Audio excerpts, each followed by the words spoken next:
Nexus PMG welcomes you to the Bigger Than Us podcast, which we as energy geeks lovingly refer to as the BTU. Bigger Than Us is a podcast that focuses on ideas that will shape the future of our planet and ultimately our existence. We will occasionally lean into energy topics because, after all, it's the key to our collective survival. But we'll also explore other ideas and topics that we believe will have an impact that is bigger than us. And now, on to today's show.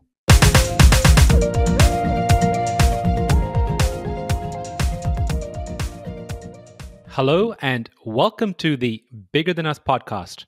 I'm your host, Raj Daniels, and today I'd like to welcome Guy Elitzur to the show.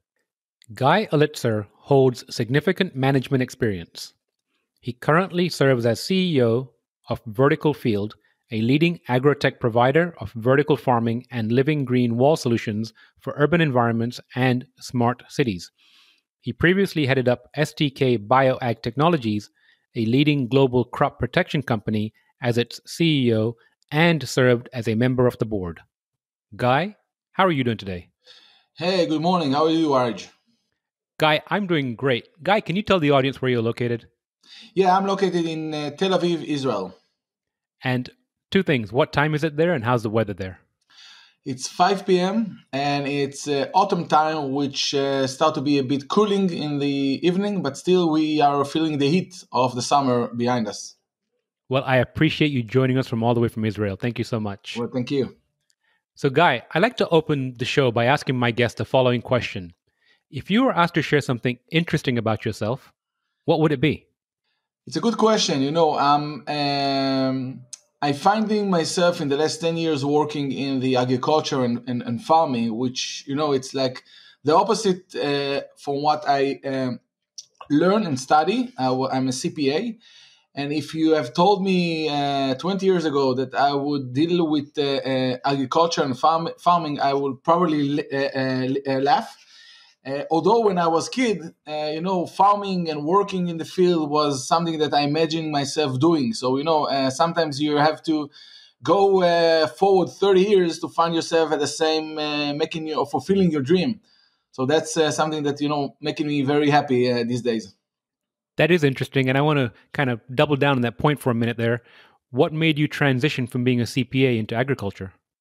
I think that initially I always like numbers and working with numbers. And so I went to learn CPA accounting. And I found myself trying to find impact and additional value in what I'm doing. And I think that over the years, when you got mature and you got your own kids and family, and you understand the importance of growing the foods and changing the food change and the environmental, or the impact on the environmental. So I wanted to do something more with higher impact. And then I went to work for an egg company. And I integrate there quite well, became the CEO of the company and worked for more than a decade in the ag space, fulfilling myself every day. So, what kind of work did you do at this ag company? So the ag company was a company that has developed a biological pesticide. We are aware of the environmental harm and the bad impact to human health of the chemical pesticide, the toxic product that are being sprayed all over the globe. And our company has developed a biological, much more safer and healthier pesticide in order to change the product that are being sprayed over our food, and with which is zero residue, of course, and much better impact on land and on air and on other environmental aspect, and by that basically change the level of food that we are consuming and the bad impact that we're having on Earth. Well, it sounds like you made a really big impact there. Now, transitioning to your current role, can you share with the audience what Vertical Field is and does and your role at the organization? Sure. Vertical Field exists from 2006. under the vision that more and more people are coming to live in the city. Resources like land and water are becoming more precious, and the fact that the life in the city becomes more crowded, you need to make sure that being in the city, you can have a quality of life. So quality of life is measured in the quality of food that we are consuming, and in the air that we are breathing, and in other elements that create the quality of life in the urban ecosystem.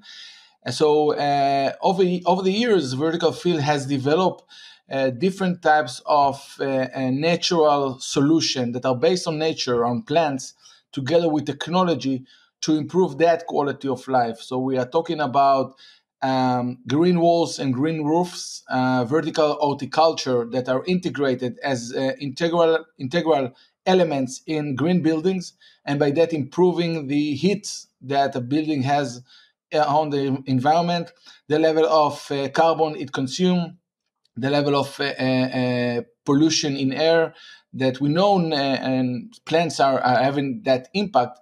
But together with the technology that we have developed, we're able to measure that and to change it as we go along to improve this condition in the urban ecosystem. And lately, in the last 2 years, we have taken this know-how into the vertical farming under the same vision of growing the food inside the city, creating more jobs, and of course, providing better and healthier food to the population with no need of transportation, and lowering the environmental impact on that sense as well. So, obviously, without giving away any trade secrets, can you share how a green wall or a green roof works? Sure. So we do understand we all know about the breathing, the photosynthesis synthesis process that happens with the plants. And by fact that you can grow the plants in a vertical way without capturing space, and space, as we all know, are very expensive in the urban ecosystem in the city. And if you can use the walls indoor and outdoor and cover them with plants, and measure the rapid process of breeding of the plant, and being able to impact that through lights and through different elements, and by that improving that elements that at the end of the day impact the level of purification of air indoor, or the level of heating, highland heating outside of a building. You can definitely use these elements in order to reduce the bad impacts on the environment from one side. From the other side, use less electricity and less chemical elements to create the same impact. So using nature in a way that it bring value to the city. In the last hundred of years, we have moved as human beings from forest to the city, building over buildings, and forgot that we are part of nature. And we believe that bringing nature back into the city as part of our normal life, that's a crucial element to sustain the humanity on Earth. Recently, I read an article about, I'm going to say they were called living walls or perhaps green walls in Japan, where they had they look like, barriers almost that separate buildings, but they actually were growing fruits and vegetables on these walls, and the people that were around them could take these, essentially for free. Does vertical field do anything like that? Yes, we are. We are dealing with crops in the last few years, and we are growing crops outdoor and indoor. We have developed a vertical farm inside the container. We are recycling containers and shifting them to be a farm, portable farm. The farm can be are located either in the parking lot of a supermarket, on the roof of a restaurant, in places where there is a high consumption of food. And the farm provides food constantly with no dependency on weather condition, with consumption of less water and less land. No pesticides are used in this farm, and the consumer is able to benefit fresh, healthy food If we're talking about COVID, for example, so what we experienced in COVID, I think it's given a lot of emphasis on that, where we experienced that people are, from one side, got more sensitive and aware about the sourcing of the food, and where they can see the farm and the only person that is doing the farming and package and providing them the produce that give different level of comfort on the safe and cleanness of the food. And the other side, that we saw that flights were not conducted, and trucks were stuck, and the farmers had to destroy the produce from one side, while the other side, the shelf on the supermarkets were empty in part of the time. And the fact that the supermarket or restaurant can keep working and keep having its ingredients with no dependency on that transportation, I think that's a huge advantage, especially right now in the COVID period. I agree. It sounds like a great advantage. Can you share the business model? You mentioned restaurants and supermarkets. How does the business model work? Do they rent the container from you? What does it look like? It's a good question. We have different business models, depend on the customer. So in one of them, we are selling the farm, and the farm and the owner is operating and running the farm. We have a very interesting case study in the state of New York, in north of New York, where we sold the farm to a restaurant. The chef himself is running the farm, enjoying doing farming and providing fresh ingredients to the menu on the same day. And the other business model is the one that we are installing the farm, we're operating that from A to Z, and providing the produce on a long-term agreement with the supermarket or with the food company, in a way that we provide him a better quality of food from one side, a better or a different shopping experience to his consumer, and from his side, he's not changing anything. He's keep buying. They will keep buying the produce as they did so far, but they're getting different level of produce. Now, you mentioned restaurants and supermarkets. Are you working with any other kind of institutions, such as schools or universities?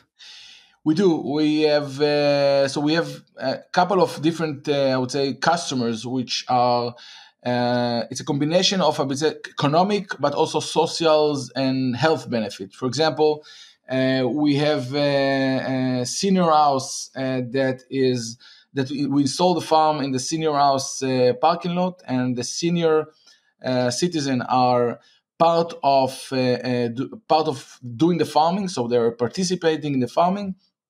It has a scientific proof of the connection between farming and diseases like Alzheimer and others, and the finding the food inside the restaurant, inside the dining room. We are working with schools where we're combining the farming together with teaching them what does it mean farming. This generation are believing that farming is you order the tomato through the tablet, and that, yeah, exactly. I'm talking about my sons, right? I'm asking how tomato is growing. You just taking the ends and doing like that, on the screen, and that is how we order the tomato. But we know that's not how tomato is being grown. But teaching them to the way of farming, the modern farming. But on top of that, I think for us, it's important to convey the message that this generation that are going to be the leaders of the world in a few years, they have to take responsibility of how the food is being grown, and to make sure that we secure the quality and the quantity of the food for future generation. And for us, it's amazing experience working with them, teaching with them about technology and about advanced farming and precise farming.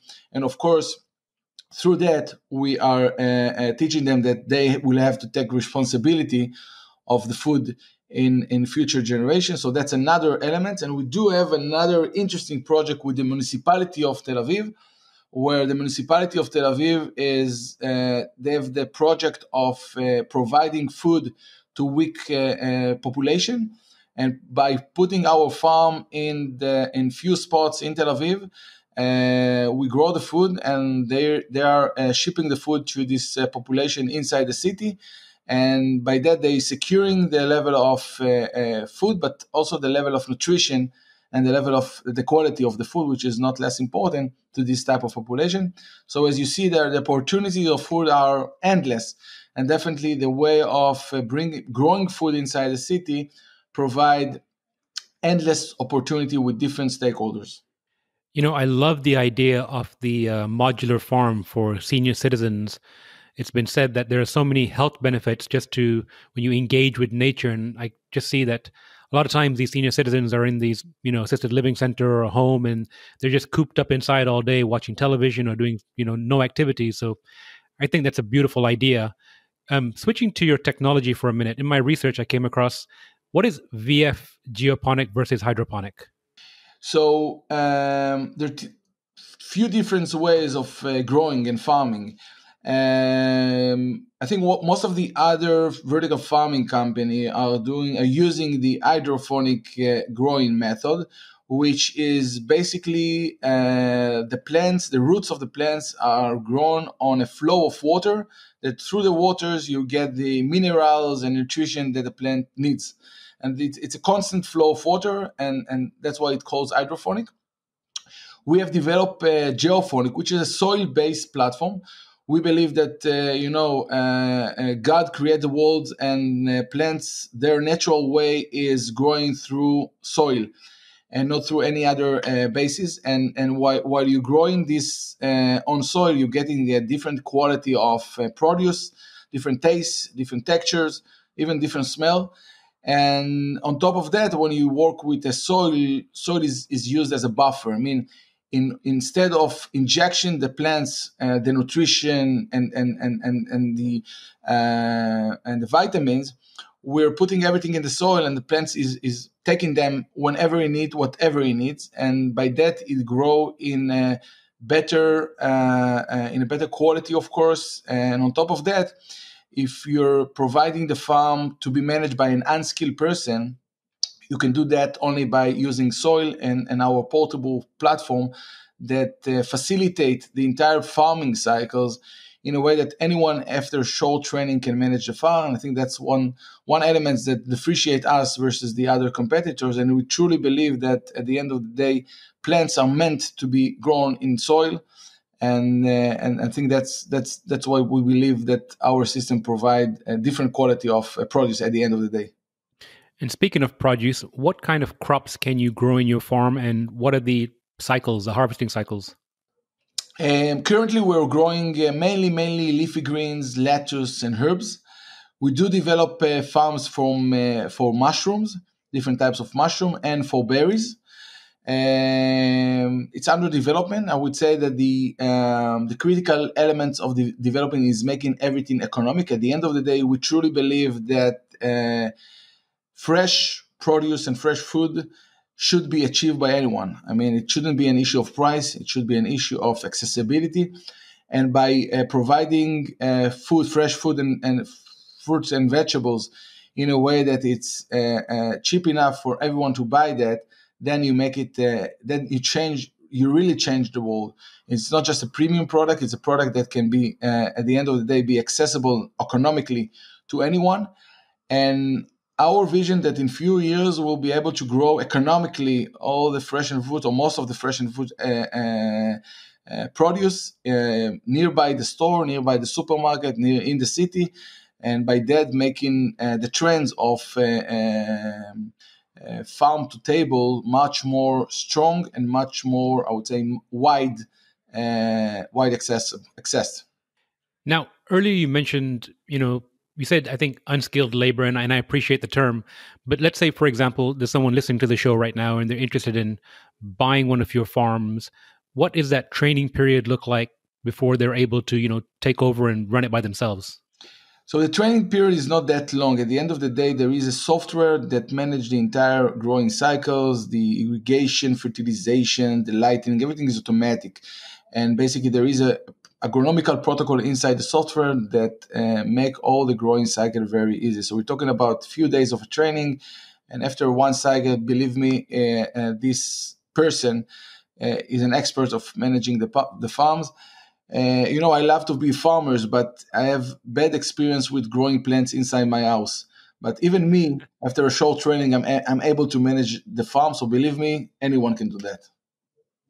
Well, I appreciate that. And earlier you mentioned about working with municipalities, and I that idea really resonates with me very strongly. I don't know about in Israel, but here in the US, we have this issue in certain areas. It's called a food desert, essentially, where people in a certain, socioeconomic uh, demographic can't get access or don't have access to fresh fruits, fresh vegetables, especially at a reasonable price. And I'm just thinking about, what it would look like to buy, some of your containers. I don't know if you do it's a buy model, rent model, and put them in areas where people have access to this food. So again, the business model, I think it's less important. I think the fact that you can install the farm anywhere, plug it to electricity, waters, and start operating that and provide fresh and healthy food in a costly or an economic price, and make it accessible to people where you don't have to ship them something that was picked or harvested a few days ago, but something that is picked right now, and with a reasonable price, it's definitely create a change in their life. So definitely that's something that we are involved, and we'd like to be more and more involved. You mentioned electricity. Do your containers come with solar panels? Uh, the current farm, no, but we definitely are working on that on the development. So the idea is to make it a self-sustain that can be put anywhere with no connection. So whether it's water or electricity, we're working on different technology to add to the farm, so the farm can be a place in the desert or any place with no dependency on infrastructure. Sounds like a great idea. So, Guy, I'm going to switch gears here and get to the crux of our conversation. And you've kind of touched on it before, the transition from being a CPA going to agriculture. But walk me through that decision. What's the why behind what you do? What motivated you to make that move? You mentioned your children, so obviously family is important to you. But walk me and the audience through that why moment for you. So I think that on my 30, I found myself doing big deals involving in big transaction, making big money, and involving in public companies. Like the best any CPA can imagine, I would say. But I felt that I'm missing something. I felt that I'm missing the impact. I felt that I'm missing the importance of what, or the proportion of what importance in life. And I was looking to do greater impact, to be involved in something that is involving change, involving goods to the humankind and environmental aspect. And I thought that, and again, I had this dream when I was a kid. So I think it somewhere unconsciously led me to agriculture.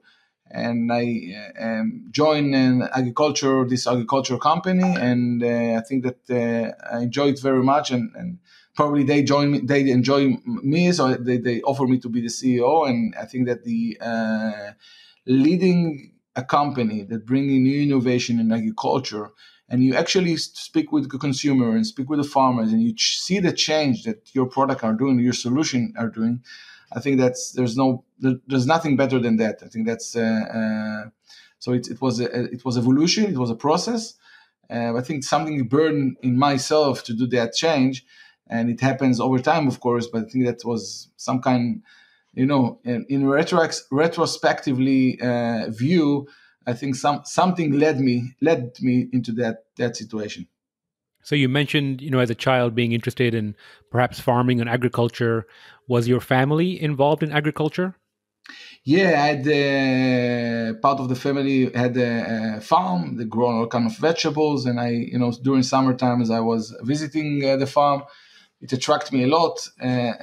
Working outside, indoor, seeing the seeding become crop, and the crop become food. I think it amazed me when I was a kid, and it was attract me, and I had the dream to be a farmer. So I'm doing different types of farmers, but farming of, but that's still excite me and still extract a lot of passion out of me. And you mentioned you have kids. What do your kids think about the vertical farms? Well, we went through different stages, I would say, because initially it was strange to them. Israel considered to be a startup nation, so everybody or most of the kids, their parents are working in high tech company and doing all kind of technology, whether it's a software or a hardware. And when I was telling them that I'm going to go working in agriculture, you should have looked their face. Yeah, I think that gradually they understand that the importance of that. There was a lot of discussion, the importance of that, the impact that it has versus other industries, and they are much more involved in the decision making that I'm doing. I'm consulting with them in all kind of issues, and we have a Saturday dinner working on all kind of elements on agriculture and innovation and technology. And I think they are quite engaged and involved in that. So they also went through a different a process together with myself. And I think they enjoy talking. They come visit me in the farms and they help me during summertime. So we're on the same line. Sounds great to hear. So you said CPA, transition to agriculture, and now leading vertical field. What are some of the most valuable lessons that you would say you've learned about yourself on your journey? Mm. Um, the news are always talking about sustainability and food transition and agriculture innovation. You don't meet it on the daily basis if you're not dealing with that. And most of my friends are not dealing with that, and the conversation with them usually don't reach into that point. But to see that at the end of the day, the things that you're doing, the impact that they has on different people, the positive reaction people has on that, I think that surprised me. The contradiction between the discussion that you're having on a daily basis versus the impact and the reaction of people, positive reaction of the people, I think that surprised me, and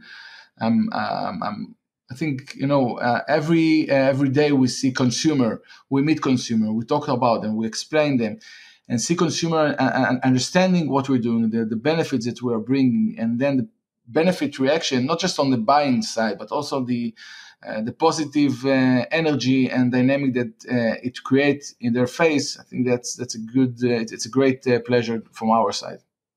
Which sounds beautiful.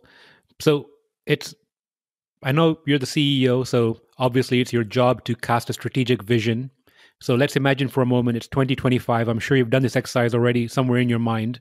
What does the future hold for vertical field? What do you see? Where are you located? Perhaps, not from a units perspective maybe, but even from a geographical standpoint, where are you and what are you doing? So let me surprise you and saying that it's not just in my mind. I have a long presentation on 2025. I'm not surprised, trust me.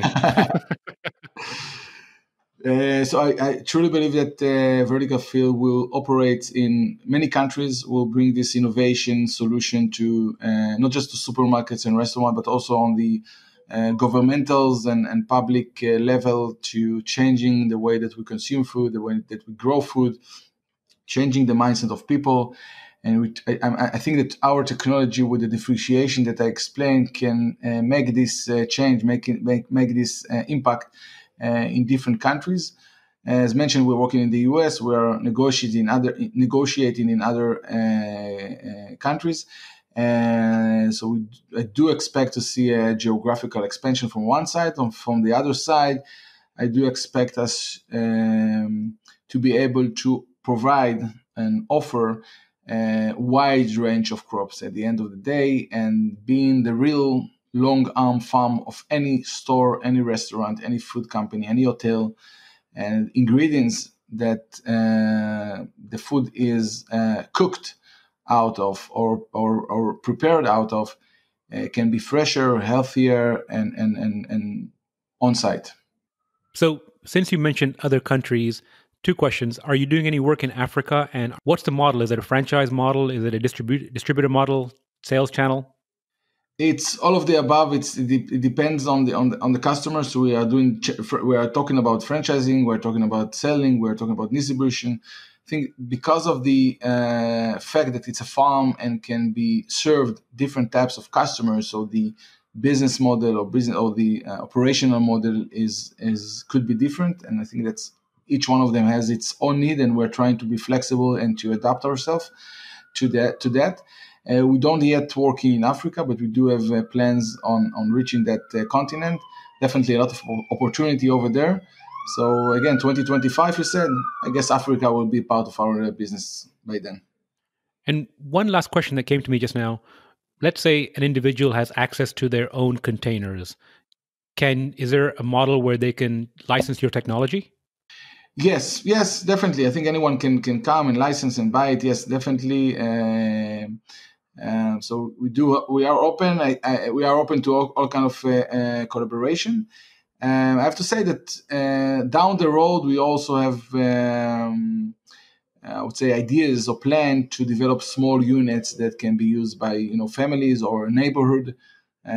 So definitely, we see the farms access to the on the home level, on the house level, and also on the neighborhood level, not just the commercial level. It sounds great. So, Guy, last question. If you could share some advice or words of wisdom with the audience, and it could be professional or personal, what would it be? Well, it's going to be some kind of cliche, but I feel that I have to say it anyway because that's what I feel. When you do something that you like to do, the result will always be positive. And finding myself doing whatever the thing that I like to do, I think that you enjoyed it, you bring your good energy, and at the end of the day, the business results are the result of that. And I think that's it might be a cliche, but that's what I feel. It's okay, Guy. I feel like most cliches are true anyway. Well, Guy, I really appreciate your time today, and I look forward to catching up with you again soon. Sure. Thank you very much. It was a pleasure, and have a great day. And thank you very much for the time.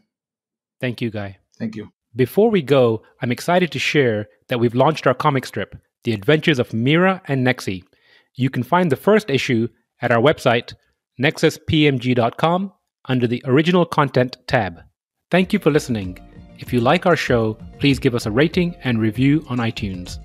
And you can show your support by sharing our show with a friend or reach out to us on social media where you'll find us under our Nexus PMG handle. If there's a subject or topic you'd like to hear about, send me an email, btu@nexuspmg.com, or contact me via our website, nexuspmg.com. And while you're there, you can sign up for our monthly newsletter where we share what we're reading and thinking about in the clean tech, green tech sectors. Bigger Than Us is a Nexus PMG production.